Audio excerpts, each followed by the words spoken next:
Hey guys, it's Gretchen's Bakery here. Well, the weather in New Jersey is getting colder and I love everything the fall season has to offer. One of those things is apples in abundance, so what better way to use them up than with an apple crepe cake recipe? So today I'm going to share with you my recipe for how to make vegan crepes and then pair it up with my famous recipe for apple filling. This time I'll be making the apple filling into more of a preserve though, to go in between those thin, delicate layers of crepes.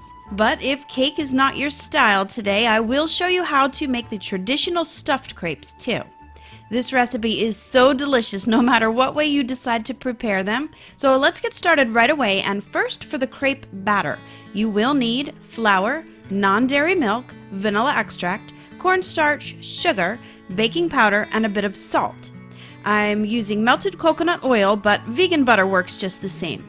You will need a blender or food processor though, and it's so easy to make this batter since you're basically just throwing it all in and then blend it up for 1 minute on medium to high speed. Transfer it to a container, and you do have to let it sit in the refrigerator for at least an hour, or overnight would be fine too. But that's okay because it gives us time to make the apple filling. I've got 2 measures of sugar, some cinnamon, and cornstarch, apple juice, and of course apples. I am partial to using Granny Smith in most of my baking, but today I have some Fuji's too. You can really use whatever apples you like best for baking and cooking. So get them diced up, and you'll need approximately 3 cups.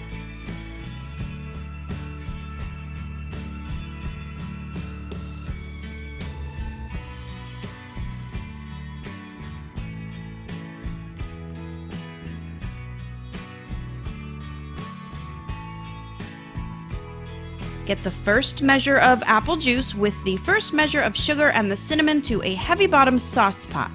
Bring it up to a boil over high heat. That second measure of apple juice will now get combined with the other measure of sugar, the cornstarch, and this is called a slurry. We'll be adding that to the boiled liquid, and you'll see that it gets thick really quickly. Cornstarch only activates when it's boiled, so be sure to bring it up to a full boil.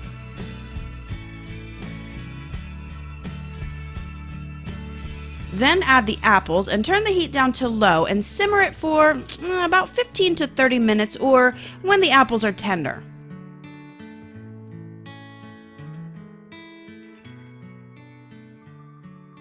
Now here's where you can stop if you want to just make a chunky apple filling for toppings or fillings for cakes or whatever. I'll show you in a minute how to fill the crepes with this filling if you're not so much into the cake style. But I'm going to puree this down to a more preserve-like consistency.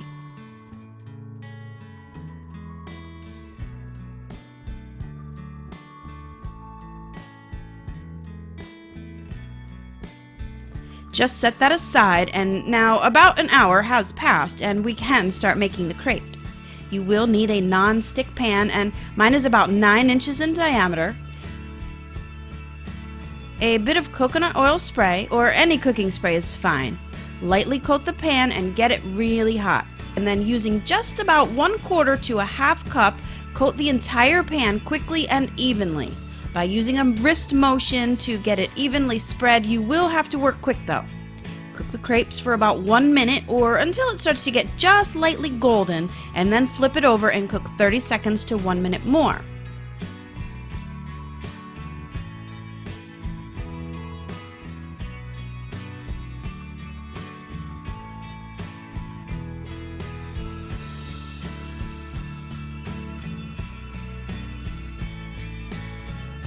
You will be layering them on a sheet pan with parchment paper as you go.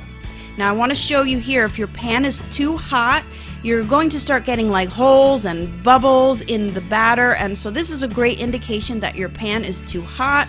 So just turn the heat down. And I want to mention too that you're definitely going to sacrifice a few crepes in the beginning until you get the hang of how to cook these. So just repeat it until all the crepes are cooked. And here are my finished crepes. And the really cool thing about this is that you can work days in advance simply by layering the crepes between parchment paper and then wrap them well for the freezer. They thaw in minutes for whatever you want to make this cake, or some stuffed crepes for a fancy breakfast or brunch. Now this is where the chunky apple filling is really great. Here is a sample stuffed apple crepe with a bit of coconut whipped cream.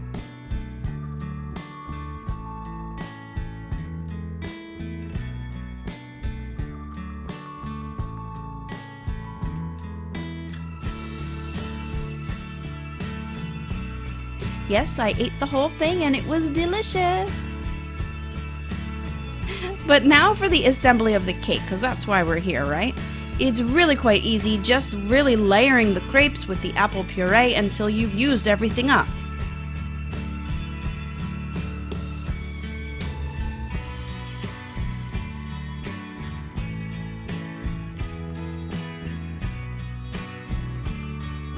Now I've only used about 12 of the crepes for my cake, and the recipe makes 20, but I ate a couple, and I did want to show you the stuffed version too, so you'll definitely be able to use all the crepes for your cake, if you don't eat a bunch of them like I did. But you can see it's just a really rustic looking cake, and it's not too important how many you use in the end. With the coconut whipped cream and a sprinkling of cinnamon, you are going to love the simplicity of this cake. It is a very low sugar option for a dessert, as you can really adjust the sugar in the filling as you wish. If your apples are sweet, then really no sugar is even needed. Alright, well, I can go on and on about this cake and the versatility of these recipes, but I think you get the idea. So head on over to GretchensVeganBakery.com to grab the recipes in printable format, and if you liked this video, don't forget to give me a like. Also, subscribe to my channel, and as always, just a really thanks to everyone here for watching and joining me weekly here and on my blog. I'm on Facebook, Instagram, and Pinterest too, so be sure to follow me. Like me, pin me, all of that social media hoopla. It really helps me out when you spread the word about Gretchen's Bakery. So tell all your friends where you're getting all these great recipes. Alright everyone, thanks again for being here with me. I'll see you again soon. Until then, happy baking. Bye for now.